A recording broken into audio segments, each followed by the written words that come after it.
Hi, good evening, everyone. Thank you so much for joining us. We really appreciate you being here today. I do not know where my other co-hosts are, but I thought that we would start just the same and get us going because, as Dr. Dyer likes to say, he likes to start on time. Uh, so, anyway, we're here. Thank you again for joining us. We were having this great conversation about what has been going on here lately and how we just seem to be involved in so many tragedies that it makes us feel like if we are under siege sometimes. And Evangelist Minor, would you like to start about and talk about the conversation we were having and why? Yes, I was saying, the first 2 years of the pandemic, churches were shut down. There was depression. Hours of the stores were shorter, but yet still liquor stores remain open. How is that? And it's like killing, children trafficking, the kidnapping has become the norm. It's funerals all the time, every week, and someone is murdered. Just like now, 5 people shot and 2 dead in Northwest Washington. Someone was shot and killed in Southeast today. Why? With Yeah, all and of they these, said two people died, right? yes, you have Yeah, so wow. surgeries right here in the metropolitan area. But Hmm. why? And there are so many troubled children and families. Why is that?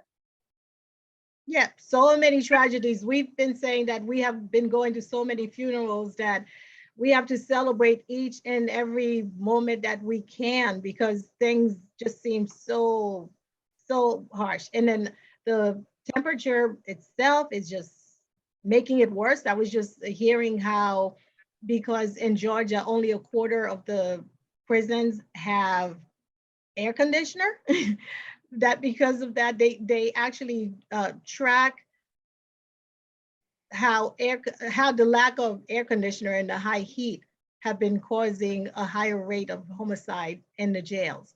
So it just seems like everything is just going crazy. Just And there's yeah. there's this website where men in prison are actually on Facebook pimping young ladies from their cell. They have cell phones, they're asking them to send their money and everything. And how can this be? First of all, I thought Facebook was controlled by detectives. So how is it that these fellas are in prison? They have a website and women are able to connect with them. How I'm scratching my head because I'm like, how do they know which prison? Do they? I mean, I guess they could Oh figure out yeah, which. see them all in this, and they're all in one big cell. And they are actually having conversations with women, and women are having conversations with the inmates. And they send them money, they put money on their books, and I mean, it's unbelievable. But they have this website, and I, I had this so happened. I had stumbled across it a couple of weeks ago, and I had in the comments I wrote, "How can this be when Facebook is controlled and monitored by detectives?" And of course, I was blocked. But they didn't have to worry about blocking me because I wasn't going back. And it just so happened that I stumbled across it. But this actually happened in the jail. how do they have Wi-Fi and the equipment to even Oh, be on Facebook? yeah, they have their cell phones. They have access to the Wi-Fi and all. Wow, it is unbelievable nowadays what like I said, what is going on.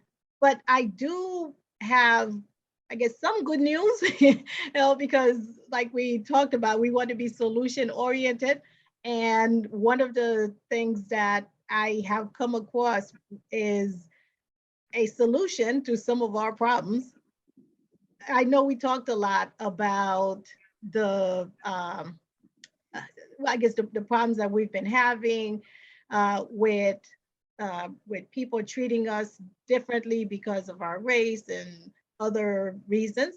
And I don't know if anybody knows about it, but have you guys been paying attention to the lawsuit that well, the results of the result of the lawsuit that they announced today? Not today, sorry, this week, the Walmart lawsuit. Has anybody heard about that? You know, Mm, no, I haven't. Okay, well, we have, well, let's see, we have Judge Barber who just came in, and so let me ask her the question. Uh, okay, Judge Barber is not quite, oh, there you are. Thank you so, she's not, she hasn't heard. Okay, there you are. Thank you so much for joining us, Judge Barber. We really appreciate it. Yeah, I was about to discuss the lawsuit that came in this week. I'm sorry, the lawsuit in reference to the lawsuit against Walmart, the one where Walmart was ordered, well, there's been a decision that says that Walmart is liable for $4.4 million because of racial discrimination by one of its employees.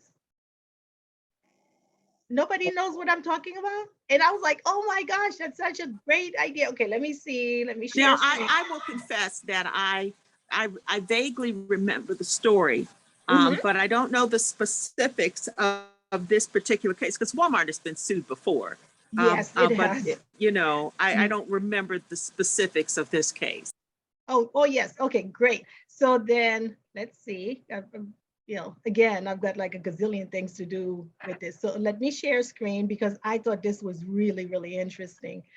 Because I always thought that would be one of the solutions to some of the problems that we have. For instance, you see how Walmart ordered to pay shopper $4.4 million after security guards racial profiling and harassment. And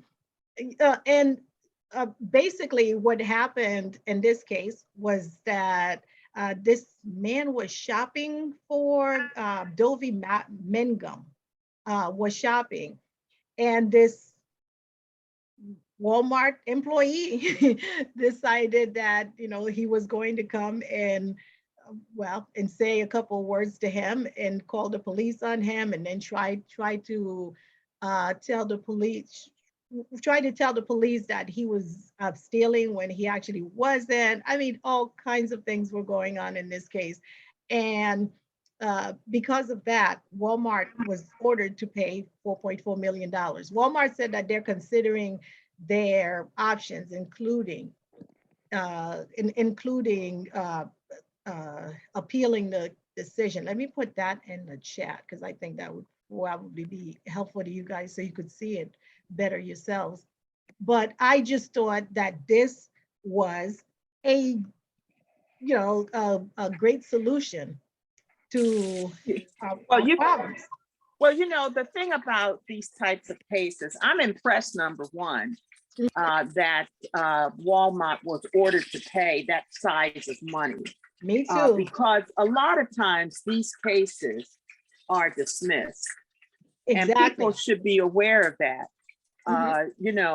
Because the judiciary has not been kind to us when we sue for racial profiling. All you have to do is use the word discrimination, and you will get multitudes of blogs that will accuse anybody of using the race card, and they don't even know the facts. They will just automatically zoom into, oh, he or she is playing the race card. Exactly. And it's just so, it's such a tiring argument, if you will. But it is often an argument that is made when it comes to discrimination cases. Now, the other thing, this partially goes to the fact that racism is clearly not over. You have racial incidents, you have hate crimes all over America. Mm-hmm. So you cannot sit here and say that racism is gone and discrimination is non-existent. There's things happen on a daily basis, if not a weekly basis, where people have experienced it. Now, the interesting thing about the facts of this case, now, from my perspective, racial profiling in stores is common. Yes. Very common. Too common. And too common. And it's so common that it's annoying, Mhm. because I know that I, for one, when I sense that when I walk into a store and see that a recording button is on the video monitor, which means they clearly are recording me as I walk in the store, Mhm. you know, I'm appalled by that. I'm insulted by that. Now, if you're doing that consistently for every single person, but when that record button only comes on, you know, when I'm walking, you know, in a visible distance within the sight of the camera, then to me, that suggests that the recording is happening at specific times as opposed to everybody that walks in the store. In fact, I just was in Arizona last week, and I remember going into a Walmart, seeing the same thing, you know, and their response was a very nonsensical response. Yes. But you know that they'll blow it off and say it's not happening. Always be in denial about it, but you cannot deny that the record button is on. Mhm. You know, and it's on during specific times. When now, if I see it and you're watching other people, great, but it should not be on specifically when I walk into the camera, and stays on. So and you can't tell me that it happens that, you know, there's recordings 24 hours a day, unless again the record button is on every time, and it's not. The record button does go off. But you know, so I don't know all the mechanics of how these cameras are working, but I do know that without even before the cameras existed, I walked into another store, which was a clothes store, and there was a security guard at the front of the counter. And when I walked, I didn't have anything in my hand because my sister had the shopping cart with her. So Mhm. my purse was in that shopping cart. So I had nothing in my hand, but I intentionally walked over to look for the luggage in the luggage section. And while I was looking in the luggage section, this cop, or this security guard, came right up from behind me as I was walking through the aisles to watch and see what I was doing. And I saw it again when I was in Williamsburg at a store, when I was looking for calendars, and the sales clerk was looking at me very suspiciously as I was looking through the calendars in the store, as though I was going to steal something. So, I mean, these types of racial profiling, that to me is very believable. It's not only is it believable, I think it happens on a regular basis. It And does. it's very common, just like you see racial profiling in traffic stops. This is nothing, Mhm. you know, that's not happening. This is, you know, something that's happening on the regular.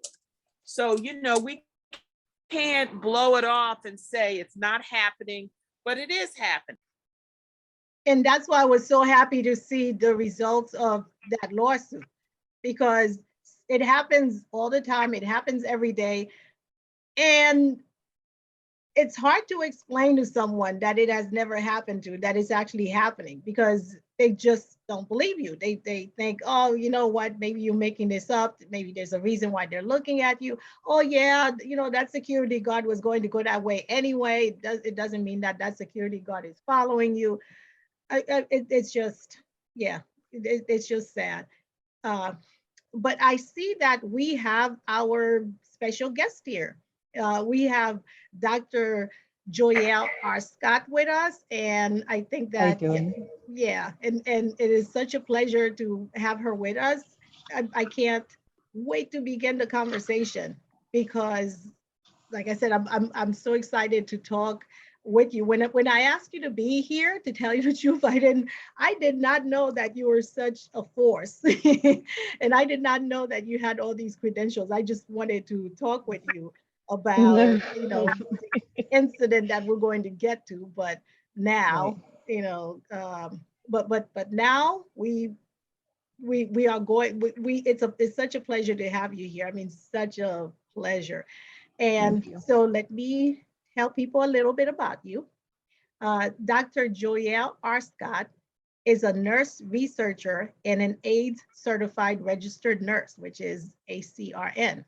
Her research applies a health equity lens to examine the historical impact of social, structural, and institutional factors that contribute to the health disparities in marginalized populations, particularly African American / Black, sexual, and gender minority adolescents and young adults. She is an avid road cyclist and regularly rides with many of several dozens of cycling groups in the DMV area. What is the DMV area? Delaware, Maryland, Maryland, Virginia. yeah, Oh, Maryland, DC, Maryland, Virginia, Virginia, sorry. yeah, Oh yeah. my gosh, why did I blink out on that one? So it is such a pleasure to have you here. We're so very, very happy to have you Thank you. here. And you also, I'm not one to name drop because I don't see the difference between the universities, but you're a graduate of Duke University as well. Yes, I am. Yeah, so like I said, so very, very happy to have you here. Tell us a little bit about yourself beside what I just wrote, what I just read. Yeah, and then also just to add on with Duke University is one of the first Black graduates in our PhD nursing program. Three of us graduated at the same time in 2018. So yeah, that's definitely was an accomplishment and some In trailblazing with that. 2018, you were one of the first three. Yeah, so the program started in Wow. 2011, and so Uh-huh. I was the only one in my program for a couple of years, and then we had a few other Black students come on board, and then they had a program, a bridge program between the School of Nursing at Duke and Winston-Salem University for Masters in Nursing students to come on board to the PhD program. So that definitely bolstered it. So by the time I graduated, it was almost 50% African American in there. So yeah. Wow. Wow, congratulations. You're such a trendsetter. Thank you, thank you. Uh, Um, yeah, and then so a little bit about me, like in our research. So like, yes, I'm a nurse by training, but also researcher as well. And a lot of my work focused on adolescent young adults in the Baltimore city area, so Baltimore County, Anne Arundel County, and largely a lot of my stuff focuses around reproductive health, advocacy, self-empowerment, but also more recently looking at the impact of violence and trauma. So not just like say gun violence, like a lot of people use that as a hashtag, but looking at cumulative violence. So the impact of neighborhood structure, because we know how redlining has impacted resources in neighborhood and how that has affected the development of youth and the access to resources to maximize their potential, looking at family dynamics, because we also understand that it's the issue of intergenerational trauma and how that's passed down in very different ways and how that impacts youth and their development and their relationship growing older. And of course, things like racism and like, violence that they see, unfortunately, things like, assaults, police brutality, things like that they see in the neighborhood or on the media and how that impacts their mental health and in terms of like their sexual health and in their risk for HIV. wow. Wow. That is excellent. And thank you so very much for the difficult work that you're doing. One of the things that I find really troubling is media and Yeah. how they address these issues. Do you want to Yes. address that? Yeah. So, I mean, a lot of the things are like hot button topics. When you look at a lot Mhm. of headlines are clickbait. So when you read the article, you're like, oh, there's a lot more to the story than what they put in the title. Or if you have to look at multiple media sites or news stations or articles or sometimes the independent sites to kind of get a full picture of what happens. So a lot of times the media skews it. So unfortunately, you see things about the squeegee boys in Baltimore, and I see them all the time. And then, when something big happens, you see there's a trend in uptick in the articles about that particular incident to kind of create a lot of hype and misperceptions about the issues and create, kind of scare tactics. And then so people have this negative connotation about the squeegee boys, who they are, the interactions with them, where most of the people do not have the kind of interaction. So the media, it's about clickbait. One point in time, it's about really reporting the news, informing the public about what's happening. And there's still some sites that do that, but unfortunately, some are looking more to appease the advertisers, garner a certain audience, or skew certain things to get that ratings up. Exactly, exactly. And we hope not to click on any of those things so that they won't continue to do it. I think Right. as well, with adolescence and trauma, and especially with the part that you deal with the sexual matters that I see media putting a lot of pressure on young people to have sexual intercourse. But I'm looking at, well, I'm thinking about some of the programs where they're like, oh my gosh, you're 20 and you still haven't had sex. Oh, what's wrong with you? And, or, you know, it's like, oh, if you have sex, you'll be such a grown up and you'll be seen as being so mature. I'm thinking of, for instance, I know it's extremely popular, but I'm thinking Okay. of Never Have I Ever. Has anybody Oh, seen I haven't that? seen that one. You haven't seen that one? No, I It's haven't.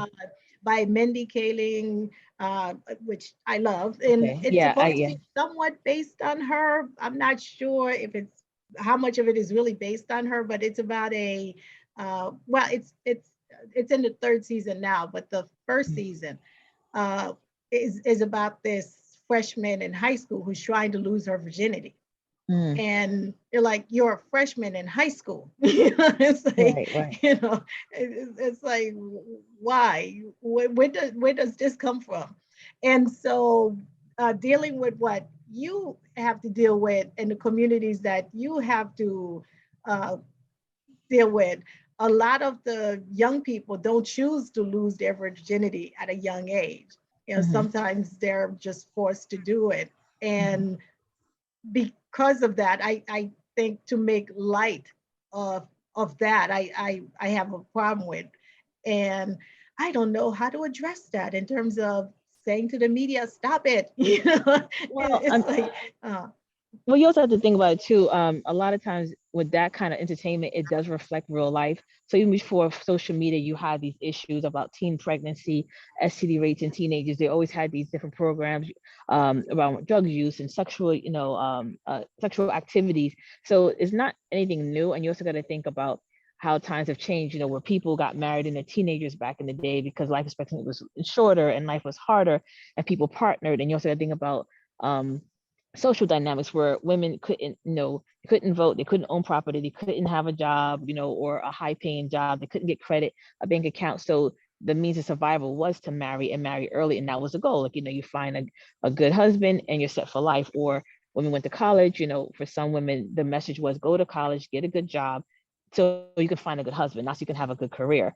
And so you have to mhm, think about those dynamics and how that's been passed down generationally. And some people, they have opportunities to get more education, experience different things. If parents are more liberated or more liberal in the way of thinking, encouraging, both the young men and women, like they don't have to get and then be fulfilled and get married later on and have kids later on. So those messages are there. And in some of the families that where you see early sexual behaviors, a lot of it's about like kind of belonging and connecting. But sometimes mhm. the family dynamics are just really just all types of messed up. You have, people dying early, you have the neighborhood dynamic and having that sense of belonging and that sense of, what's the word I'm thinking of? Like, you have that sense of being connected to somebody in a more intimate manner. And sometimes they don't get that at home, so they find it in other places. So sometimes that's where that early sexual activity may come in. And other times it might be peer pressure, other times a perception about what it means to be an adult. And unfortunately, it's not just the media, just in general, we think about how adults, they say adultify children a lot earlier. So you see little kids, boys and girls, oh, do you have a boyfriend? Do you have a girlfriend? They're like 3 years old. Exactly. 5 years old, and interviewers are Right, asking, you know, 5 year old, do you have a boyfriend or do you have a girlfriend? I'm like, oh exactly. my gosh. And then when they get older and they have a boyfriend, girlfriend, and teenagers, like, where did this come from? But we're just so ingrained to some things are just so like commonplace that we don't even Mhm. realize it until someone points it out and it's like, oh yeah, I do that, or I have noticed that pattern. So a lot of things are kind of just learned behavior over time where people are just repeating it and not realizing it. But some things, kids are just looking for, especially in that age group of like 12 to about, I guess, like 19, they're really looking for a place to kind of settle and land of who they are, who they can connect with. And sometimes they tend to gravitate more away from their family and their parents and more towards peers, feeling a place where they are more understood, they're validated. And a lot of times they find it in these intimate relationships. Well, And some people, just personality wise, they're just very adventurous. And that's a whole nother story. the whole concept of of children connecting with other children, especially in the classroom. Many times parents don't know what peers that children have and who they're connecting with. Are they connecting with people who are asking them, do they have a boyfriend or do they have a girlfriend? In first grade, second grade, third grade, that young. And I distinctly remember that when that topic came up, my mother, she was very forceful and she shunned that conversation, and thought it was, thought it was very, very inappropriate to discuss something like that. Right. Even to the point that we would not, well, now this is years ago, this was decades ago, but my mother would not allow a boy to call the house, call my house, if I was in grade school. I'm talking, first, second, and third grade. That was totally inappropriate. Right. So that, that type of connection and parental control, because I had both parents there with me. But that's a common issue where I think parents don't know what is being said to their children when they're in school. Yeah. And a lot of times parents have to have the conversation.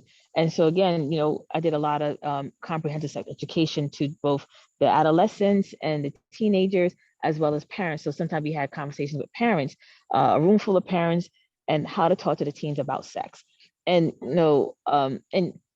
and it's, people say, oh, that's older generation. But even now, some of my peers, they cringe when they think about talking to the kids about sex. We're talking about proper anatomically correct names. We're not going to use, little cute names to name body parts. Name the actual body part as it's named.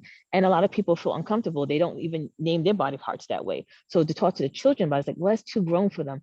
No, that's what it's called. So we should use that term. So when something happened, they can say, someone touched me here, someone did that. But a lot of times people delay those conversations to later on. So maybe like when they're like middle school age, and sometimes it's too late to have the conversation. Other times people think to have to talk about sex with like a 3 or 4-year-old, there's ways to talk about sex with a 3-year-old and a 4-year-old. It's not going to be the same you talk to a 16-year-old or even a 12-year-old, but it's age appropriate, developmentally appropriate ways to talk about sex, talk about, kind of intimacy on a way that builds so kids understand what's a good touch, what's a bad touch, who, what's appropriate conversation based on their age and who is appropriate to have these conversations with, and how, mom or dad or whoever is a safe person, or even auntie is a safe person to go to if something doesn't feel quite right, and advocate for themselves. I love the push that people have now saying that kids don't automatically have to hug and kiss all their relatives. Because I used to hate, it's like, go give your auntie a kiss. I don't want to kiss her. I don't even know her. I don't remember her name. But it's like you're forced to, and it's invading a child's privacy, their boundaries, and the ability to say, no, I don't want to be touched that way or touch someone that way. So I like this more advocacy. Some people say, oh, that's some new age thing, but it's really needed so kids know what boundaries are. But these conversations have to happen so that if something's happening in the classroom, they can talk to the parent. Oh, well, Johnny or whoever in my class said this to me, and know that it's okay to talk about it, versus I don't want to hear anything about any boys. And then they're thinking, was this a bad thing? Am I doing something shameful? I talk to someone else or only my peers, and then things go missed. Yes, and that's so important to have that conversation, because other people are having that conversation with your children. You have Yes, they are. 8-year-olds with their own cell phones, and so you don't know who has their phone number. Because I remember with my son, well, with the oldest one, I knew when there was somebody calling in the house for him because we had a house phone. But as the other children came along, they had their own cell phones. So I did not have as much control over who my younger son and my daughter got to speak with, because I couldn't be there all the time saying, oh, so who's calling you now? Or if they're on their way from the bus stop to home and somebody calls them, there's no way for me to have known that. So it is really, really important to have that conversation. And some of the things that I see them exposed to, I'm like, oh my gosh. And it doesn't even seem to be shocking to young kids nowadays that, certain things that we would rate as, PG at least. You know, Mhm. they get exposed to it at, you know, when they're 10 years old, and then they're like, that's just the way things are. And like I said, I go back to, I just feel like the media is constantly telling them that, hey, you've got to hurry up and do this or else. Mhm.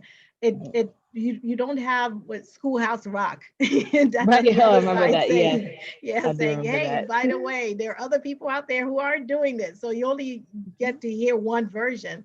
And when the kids get to hear that one version, it's like, oh my gosh, I've got to do this because I'm the only one who's not doing it, when it is not true. So That's not true, and people should be broken from that myth mhm. that you know, you're the only person left. That type of conversation, and it's about image too.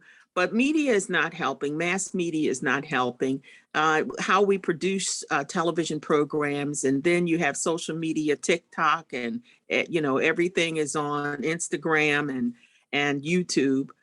So there are so many platforms out there, social media platforms, that many parents don't know what their children are doing and what they're exposed to, you know. And so for parental reasons, parents should be the one shaping the minds of their children by trying to control what they're introduced to, because they're the ones that they look to introduce them to things.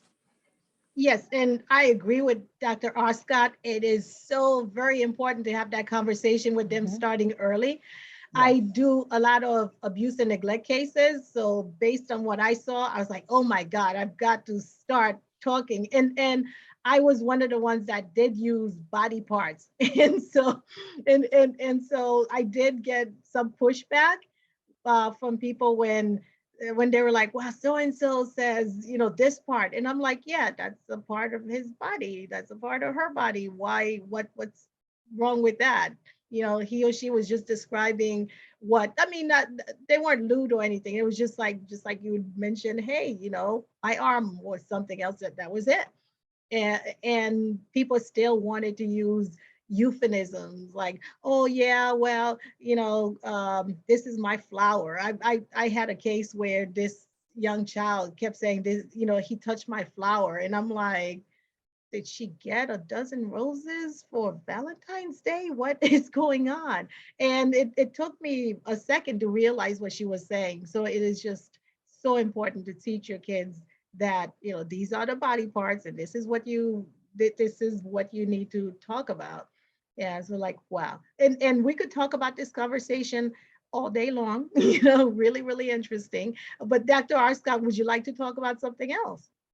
Yeah. So so one of the things, I met Marilyn on one of the Zoom calls we have for community leaders, African American community leaders, and I was talking about a unity ride that's coming up in Taneytown, Maryland. So it's Carroll County, Maryland, on October 16th, starting at 10 a.m., meet up at 9.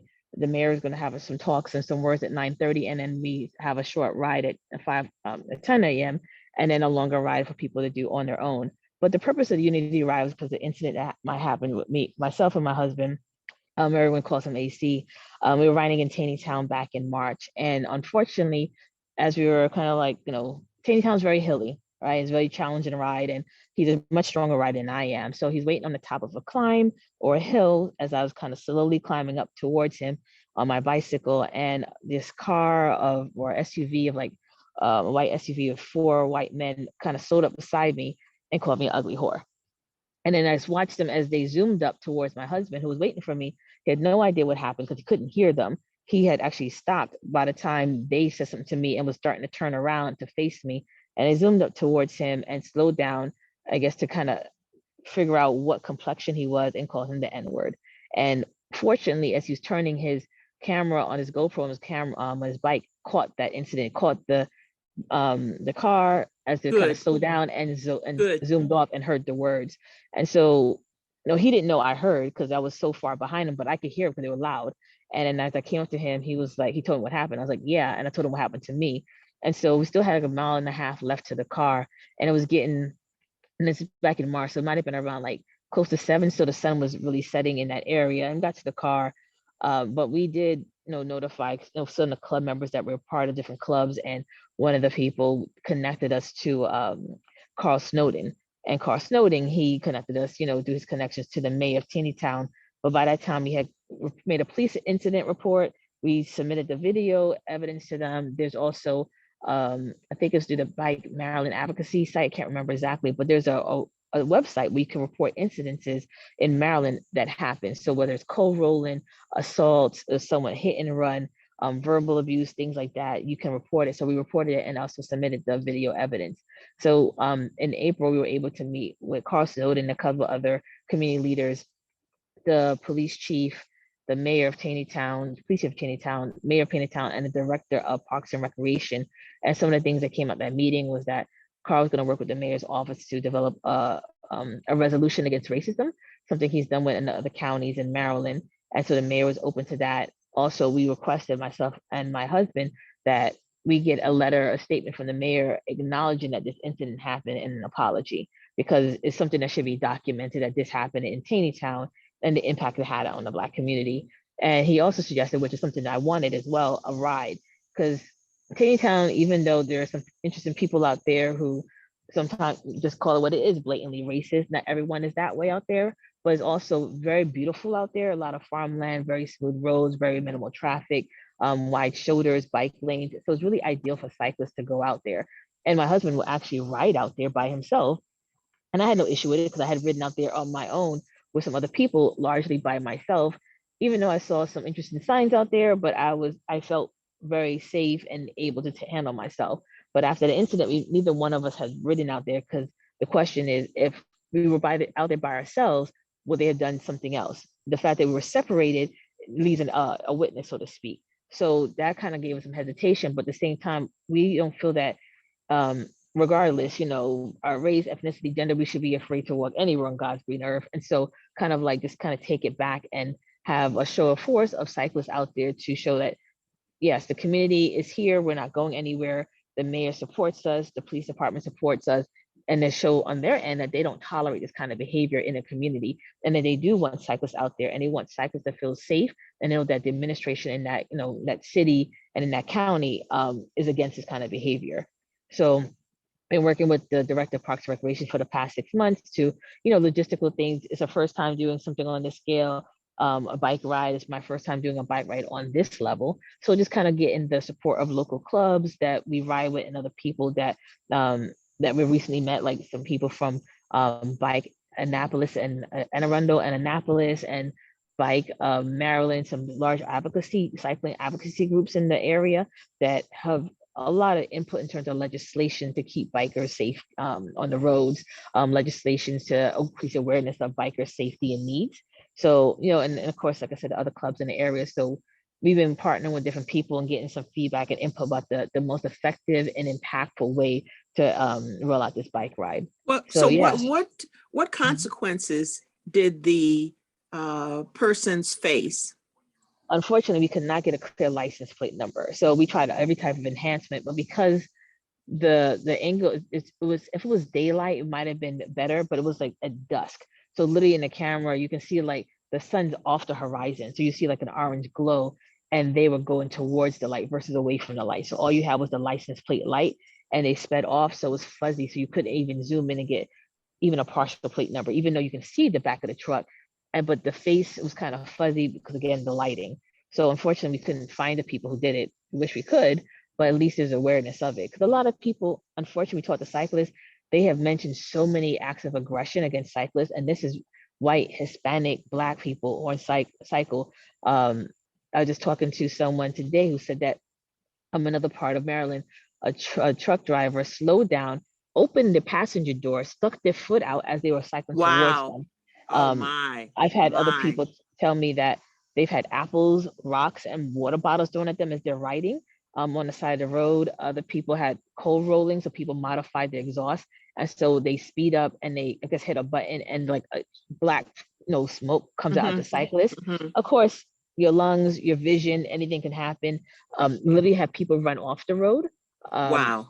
I have someone said their car came so close to them that the side view mirror hit their elbow. And I've That's had cars, egregious. Wow. Right. And I even had people where I'm in clearly in the shoulder and I try to be in the middle of the lane, just for safety. And they get so close to me where it's like almost like crossing the line and they're buzzing by me and they have plenty of space on the other side. So some people just don't like cyclists. They don't believe we should be on the road. Some people, in addition to the hate of cyclists, racism, sexism, whatever you want to call it, all the isms, they take the act of aggression on us because the assumption is they can get away. If something happens, they won't get caught. But they don't realize a lot of cyclists do ride with cameras. So we capture a lot of it. So some people have reported it. Some people, they just kind of take it as part of the hazards on the road. And I don't think anyone should accept it as a norm because it's not safe, it's not healthy for your physical or your mental well-being. Understood. Understood. And I'm thinking that camera probably saved your life or your husband's life as well, because I think that based on what you just described, if they didn't think that they were being recorded, they probably could have hung around, because you said there were 4 of them. Yeah, because you can see like the one who yelled it out, all the words, like me and my husband, he was in the back passenger side. So he wasn't even like in the front passenger. It was 2 guys in the front, and it's definitely the guy in the back passenger seat leaned his head out and yelled. Do you suppose that people do things like that because either they can and they won't get caught, or as a sense of entitlement? I think it's everything, because when you think about it, again, I'm going up a hill, I think I mean at that time maybe 7 miles an hour, and they're in a car. So they're the speed off from me to my husband. I'm like maybe 20 feet more. I mean, if I got that far by the time I reach my husband. So when you think about it, it's not like we can take chase on a bicycle and, get a license plate. If you're in a car, it's very different. So I think it's a sense of like, I can get away with it. I've done it before, so I know I can get away with it, or I could tell people about it. No one's going to reprimand me because everyone, they either they kind of say something, but there's going to be no real consequences. And people don't do things when there's a Well, consequence that's enough. right. Because, and see, that's what I've been sharing with the NAACP, the Anne Arundel County NAACP, because we often get these incidents in schools. Same situation where, Black children are called the N word every day. And it's done in a way that it's almost like Black children become immune to it, but it happens. And as I was sharing with the leadership, it happens because there's a sense of entitlement that nothing will happen to them. If there's discipline, it won't be something like expulsion. It won't be something like, a long-term suspension. So it happens because the consequences are slim to none. And when you And think unless about, if you have a zero tolerance policy, the second question, of course, is what is the state's attorney's office, if a hate crime was committed, what is the state's attorney's office doing about it? and How are they unfortunately, protecting the community? when calling someone the N-word is like, yeah, it's hateful, but is it a crime? And we looked it up, it's like, it's not technically a crime because of freedom of speech, but the act of aggression, so if they swerved the car and said that, then it'd be an act of aggression, and you could say it's a hate crime because it's intent to cause unbodily harm. But just using the words, and if people could just walk by and they know that, right? It's freedom of speech because that's one of the pillars of America. So you walk by, you use the N-word on someone, and you say it's smiling, how can you prove ill intent? You really can't. But if they pushed you and they used the same word, then that's something different. So people know how to toe the line enough and know from, searching on the internet, but then also some people, probably won't be surprised, but people in law enforcement, who have these ideas and, ill intent, but they also can educate their family members and friends and community members. Well, if you do this, you can get away with it. Nothing's going to happen to you. So you also got to think about it, that aspect, that people have people in different aspects of government or society that can inform them about what that line they can toe. Right. It's what line that they can toe and what they can get by with. But when this happens to the point that people are raising children to do the same, that's problematic. And, in other words, it's their God-given right to say whatever they want to say. And if they want to use, start a race fight, or that's it's their God-given right to use that N word, because they're entitled to, and they should not be prevented from using it. They see it as a prohibition, just like they saw wearing masks. You know, Exactly. you know, That's to save your who's life. going to tell me not to wear a mask? Hmm. To wear a mask. I have freedom, and some of them attuned it to slavery and all that kind of Yes, I saw that craziness. too. I saw that too. This is bondage, this is slavery, this is oppression. My civil rights, my constitutional rights are being taken away from me because I have to wear a mask to save myself and the others in public. So if they react so strongly to wearing a mask when the entire world is on lockdown, can imagine telling them, don't call Mhm, people out their name and use racial slurs. mhm. Yeah, it's really hard to get them to stop. And they teach this to their, like I said, other They generations. teach it. They teach it to their children, and their children know it. Because they bring it to school and they try it out in school and they experiment in school.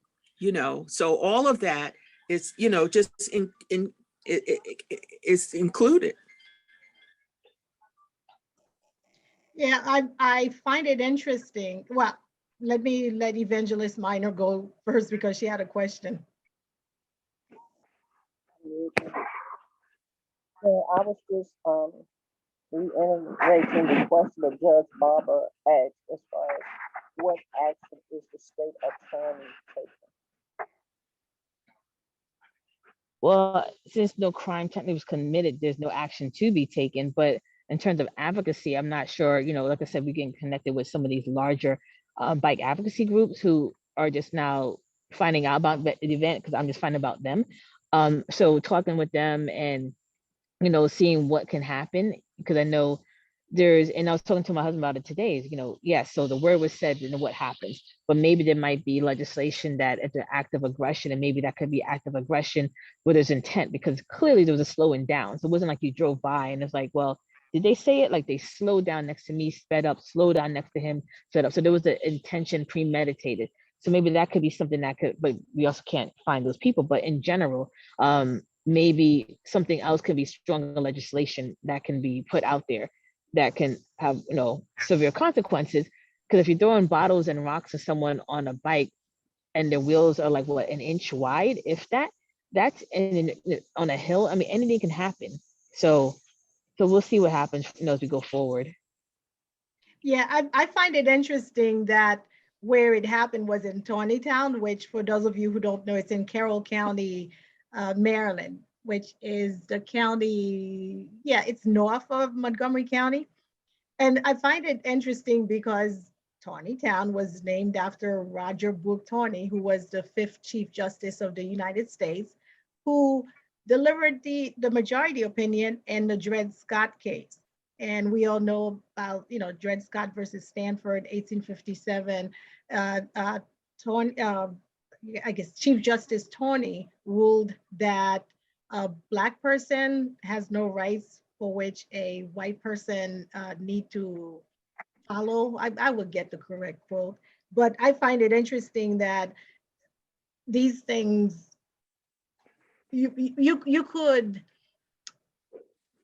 follow a line from certain things to where we are today, and it's really really interesting to me how people say it was like, well, why are we always looking back? Why is it that we can't look towards the future? Because we have to look back because sometimes looking back helps us understand where we are now. And Well, it go now ahead. that you brought it to our attention, Mary Lynn, uh, Tawny Town, you're right. It was named after the late Chief Justice Roger Taney. And the statue, of course, in Annapolis was removed by actually during Governor Hogan's administration, because he authored the Dred Scott decision. but we didn't need that type of memorial.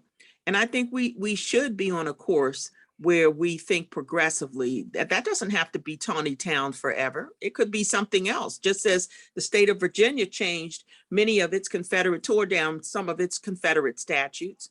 And we should be on the course that we don't have to, or even if it didn't result in the change or of the name of Tawny Town, we should definitely be more proactive in putting out other street names, other statues, other memorials that memorialize good people, like Thurgood Marshall or Harriet Tubman, or people. Perrin Mitchell, where's his statue? People who have made.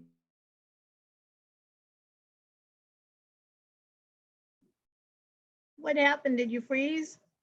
Oh, you froze, but okay, so Me now, grumble. okay. Oh, well, Judge Barbara froze, but while she was freezing, I did see the quote. I did find the quote that I was looking for. Justice Tawny said that, well, they don't start with, well, basically, Black people, people of colors, slaves, whatever, the quote is they had no rights to which, I'm sorry, they had no rights which the white man was bound to respect. And that is a quote from, Chief Justice Tawny. Is the Dred Scott decision. Exactly. Yeah, that's So the So Dred Scott I must decision. apologize for showing up late. I had another interview I had to get done. She was coming from Nigeria, and Dr. Joy, I apologize. I hope you told your story about you and your husband are cyclists, correct? And as people can see, who is visually, did we talk about why we started the Emmett Till alert system? Did you guys mention that already? Right? Great. Not yet. So, huh? not yet. No. Mhm. What are you We waiting got right on? into the story and we were listening. So what I show up late, nothing gets done, no cleaning, no cooking, what? Finish it up. Finish it up for us, sir. So let's do this. Why people, thank you for watching You Be the Judge. Let me play a video off my computer and allow me to share, Madam Host. Actually, you're co-host, so you should be able to share. Okay, let's see. It is right. Ooh. Maybe this is no. Here it is. Can everybody see my screen? We can see. Okay, but you know what I didn't do? I did not share volume. You got to do sound. Otherwise, it does not work. Uh-oh. Let me get back to. And while you're doing that, and because you have the picture of Emmett Till behind you, well, the before picture of Emmett Till, I don't know if anyone has seen the miniseries on Emmett Till. It is excellent. I mean, it is absolutely excellent. I believe it's on Hulu. Yes, I want to say it's on It Hulu. might be on Hulu. It initially, I think, was a part of Amazon mass, one of their prime events, I thought. I remember seeing portions of it. No, you're right. It's on Hulu. I think you're right. Yeah, it is absolutely excellent. I recommend it for everyone. It talks about, well, it goes to the trial really well, and it goes to the before and after. It's in the story of Mamie Till. Oh my gosh, what that woman went through, and her courage, and oh my gosh, it's just excellent. Okay, so now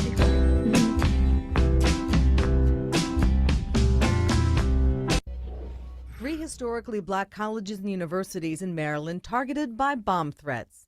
A man attacks two Korean business owners in Baltimore with a cinder block. Vandals write messages of hate on the doors of a Gambril's church. All acts of hate. It's incidents like these that are leading to the creation of the Emmett Till Alert System. The whole idea here is to have an alert system that allows the entire community to know what is happening. Civil rights activist Carl Snowden says the system will create more awareness and notify people of threats. If they get an Emmett Till alert, it's very serious, and they should take the necessary steps to protect themselves and their family. If there's an act of hate reported, a team of people will determine if an alert should go out. The one thing one can assume is that whatever goes out on this alert system, it's been vetted. Once they're able to identify these incidents, they'll really be able to raise that awareness and communicate with different community leaders, activists, politicians. Alert Media is behind the system and will use its resources to issue alerts through text messages and emails. According to the FBI, hate crimes are on the rise across the entirety of the United States. According to the most recent data, it seems like a trend we'll continue to see. The system is named for Emmett Till, whose lynching helped galvanize the civil rights movement in America. Snowden used Dr. Martin Luther King Jr.'s own words to describe how important it is to keep that movement alive. Today, our very survival depends on our ability to stay awake, to adjust to new ideas, to remain vigilant, and to fight the challenge of change. Mindy Becerra, So that's the key. And Mindy tells us to start, the alerts will go to Black.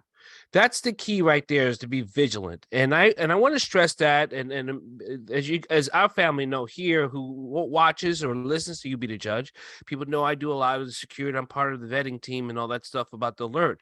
But here's the thing: we still need to be prepared for things that are coming our way. It's coming our way, like it came to our sister here. It comes in the form of very fast, very violent, and and it's not about should they be doing that, or how come they're doing that. All those questions can get asked when you're in the safety of your home and not in the safety of a hospital trying to fend for your life because you need the surgery. Learn how to protect yourself, defend yourself, and live, not be scared of the shadows. I've always said this: don't ever be scared of the shadows and the boogeyman, but be prepared. Learn how to be prepared. If you don't ask me how. It's easier. Those are other questions. Don't just stand idly by saying, I hope this does not happen to me. And it doesn't matter who you are, where you are, and what you think you are. It will happen to you, and you will be tested. Thank you for and- sharing that. Yes, thank Thank you for you. sharing that. And we wish we had that alert when the incident happened to Dr. Oscott and her husband, because that would have given us an idea of what it is that we need to protect ourselves against as well in Carroll County. What do you think of Dr. Escott about the alert system and how it? So remember, here's the thing about alert. People always think 911. I know, Holly, we talked about guns this last week. Here's the thing about having protection, knowing self-protection, and having those protection. 911 and alert system comes after something happens. You have to be able to get to an after. Think about that. There is no after before. You have to be proactive to give yourself an opportunity to have an after. If we could prevent our house from burning down, we would have never lit the fire. We get it. But there's got to be, how do you prepare yourself for the after? When something happens to you and something's going to happen to you, are you prepared so you can have an after? Can you call 911? Are you able to call and give a description? Can you notify someone? But if you're dead in a ditch or dragged or killed, there is no after. There is no after. And there's nothing but wonders and speculations and assumptions. That's all we get. Yeah, I think we should be prepared on all fronts, right? Because some things, they come up behind you and there's no time, or it's a split section and you're gone, right? So Right. There's not much we can do. But as many things we can do as protective as possible, it adds to a level of protection and vigilance. So I was talking earlier about on riding, a lot of cyclists have cameras. also with our bike computer, there's an alert system. So if we get hit, have a sudden fall, there's an alarm that goes off very loud and notifies an emergency contact and call. There's also a tracking system so people know where we are. So if we stop too long, so if I've stopped too long, my husband stopped too long, he's calling me, I'm calling him, why you stopped so long? Oh, I had a flat tire. Let me know next time because I'm tracking you. So there's different methods. But every situation is so different. It's really hard to, and people get really creative in how they want to assault and intimidate and attack people. So there's really no one best way, but I think having multiple options is really good. Yeah, and what I want to say is I want to thank you so much, Dr. R. Scott, for being here and telling us about what happened to you and your husband. Thank you for having us. Yeah. I mean, I feel so bad that something that you love so much, cycling, something that you want to do with your husband and enjoy yourself, has been tainted by one, maybe possibly four people who just did not respect, did not respect, I think, himself enough to just mind his own business and keep on moving. It really saddens me that here you are just having a good time, enjoying yourself, and somebody could just ruin it in a moment like that. So I'm sorry about what happened to you. Please keep on writing and come back and give us some more information about the bike ride. And if you could please repeat the information that you already told us, that would be great. So the bike ride is taking place on October 16th in Taneytown, Maryland. Everyone says Tawnytown. I'm from New York, so I'm saying Taneytown, but Taneytown, Maryland in Memorial Park. That's the start and finish of the ride. We will gather at 9 o'clock. 9:30, the mayor will make remarks, and at 10 o'clock, the ride will be a police escort ride through the city of Taneytown and back to the park. So the real serious matter, hold up. I did not know, young sister, you were from New York. If you're from Brooklyn, I'm going to throw a brick through I'm from the Bronx, the best borough. There you go, baby. Okay. There you we go. Well, I'm from Queens, and that's the best borough. Oh, that's okay. Yeah, Queens. yeah. You're almost part of Long Island, so that's okay. I'm a Bronx baby. I've always got Okay. to ask I grew up 4 blocks around Yankee Stadium. That's where I got my first hustle on. Man, All right. that's it, baby, right there. So Yeah. All right. I grew up around Sheridan Avenue, then moved up to North Bronx by Baychester and 233rd. Yeah. Okay. Yeah. All All right. right. Now you can continue. Okay.